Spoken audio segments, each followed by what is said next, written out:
The framework agreement follows weeks of closed-door negotiations in the Senate. It's one of the first bipartisan gun control agreements in decades. We haven't had significant federal legislation in nearly 30 years.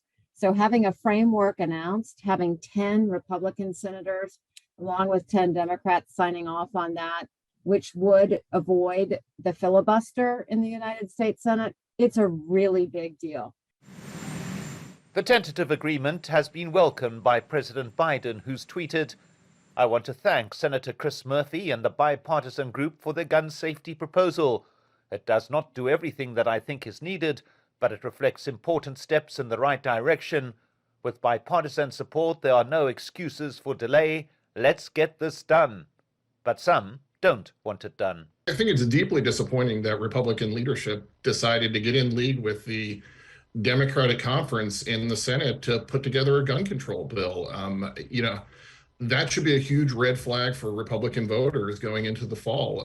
Significant proposals include incentives for states to pass so-called red flag laws, which allow a judge to decide whether a gun buyer or owner poses a potential threat to others.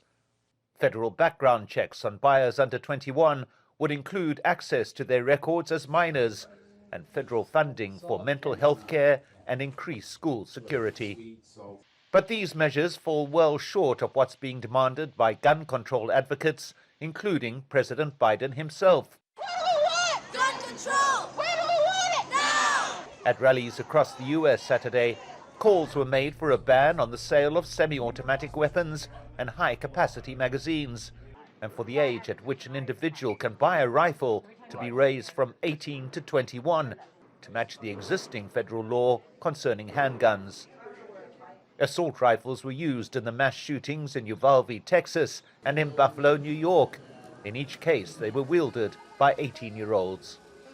The senators have set an informal goal of passing the bill before the 24th of this month, when Congress goes on a 2-week recess.